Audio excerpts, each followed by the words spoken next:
like yesterday. Almost was, right? A Tuesday, that's a Thursday, Friday. But you can remember the game now. Yeah, that's a good point. Yeah, that's a pretty good point. I got a lot in my head right now. It's been a long, 48 hours, but, yeah, I'm really proud of the way the guys played last week, and now it's on to the next one. We gotta turn the page pretty quickly, so I'll just open it up. Steve, how would you describe Chris's influence on the game on Sunday? Yeah, I think he's kind of done that the past 2 weeks. And I told him, it might have been after the game, that I've noticed that he's been practicing at a high level. Just appeared to be different to me in the last 2 weeks, and I think it's showing up on the field. And, you know, and you guys know, you see it, you study the tape enough to know that even though it might not show up in a stat line, he's making a difference, you know. The things we had one pressure we brought that he won real quick, and I think he made the ball get thrown quicker than they really wanted to, and that helped. How have you seen George Karlaftis improve year over year? Yeah, I mean, George is fighting the brace on his hand right now. You know, I've been talking about that a lot, but I think, you know, when he's kind of grown, and Chris and George have a really close relationship. I think that helps. He has with all the guys, and I think they're always talking football. At least I always see him talking football. Yeah, he came here as a young, I don't know, was he 20 yet when we drafted him? How young he was? He just turned 20 or 21.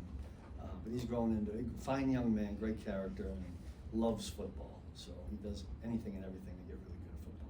Steve, what stands out to you the most about the things you have to deal with in a short week? What concerns you the most just by virtue of that? Yeah, probably the biggest concern is, you know, when you get a full week, I think you can dig, you know, try to find a weakness, put something different in. Now, have we put some wrinkles in? Yeah, we kind of prepared for this a little bit back a while ago. But I don't think you can get the full allotment of what you would like to have. Like, what'll be interesting is after the game saying, oh, you know, if we had time, we could put this in, you know, or, you know, but I hope that doesn't happen. You know, and really, I think the biggest challenge, and Coach Reed's probably talked about it, is just getting the guys fresh and ready to play physically.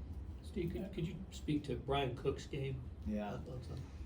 I'm glad you brought Brian up. I mean, I think sometimes he goes unnoticed. You know, we talk about Trent, Nick, and, you know, the corners because they're really important in this league. But I think Brian had a really good game last week. Tackled well.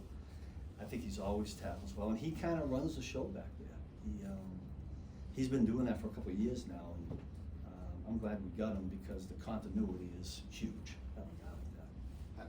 How do you begin to deal with these two Cowboys receivers who seem to be just having chunk yardage? Yeah, I'm not sure.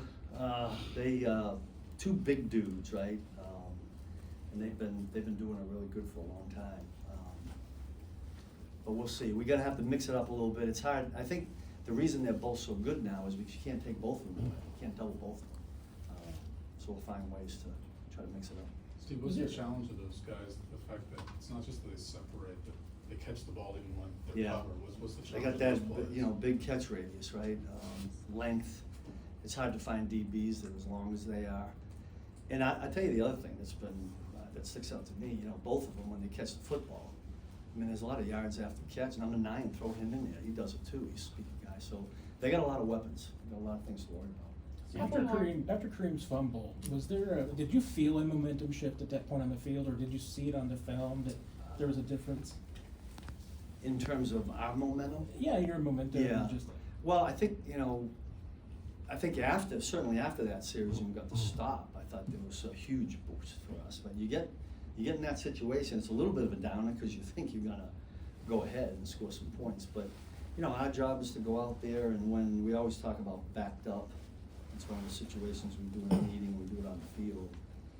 We feel like if we can get a 3 and out, it should be points for our guys because, you know, punt, how far can you punt it? And then Patrick get a few yards, maybe kick a field goal or get a touchdown. So I thought that drive, and I thought the drive at the end of the half. I mean, at the end of the half, we might have been in the 4-minute, wherever it was, or maybe under a minute, 2 minutes. But we had an end of the half stop that we gave the ball back to the offense. I always talk about the 4 really important series of the game. I think I've said this before, the first and last of each half. And in this particular game, we played pretty good, I think, at all 4. Steve, you you've got a lot of options at the third cornerback. Just Christian Nolan Wallace, what have you been seeing from him? Yeah, now Christian's been playing inside there for us in the nickel. He's done exceptionally well. He's just done this the whole time he's been here. You know, he came in as a free agent. We didn't know if he was a corner or a safety, but he's a good football player. He got really good instincts, really good ball skills, and tackles well. And you know, we're always trying to find ways to. You can see we've been tinkering back there a little bit, and you know, we'll see where we. A lot of it depends on the matchup of the players that we're going against. But Chris Roland Wallace is going to play for us. You've coached for several teams who have a rivalry with the Cowboys. Have you coached on the Thanksgiving down there? No. I think it's the first, but it hadn't been involved in the Thanksgiving game. So did you? You guys' lives are different than a lot of people. You work on Thanksgiving a lot of times, Yeah. practice stuff. Would this be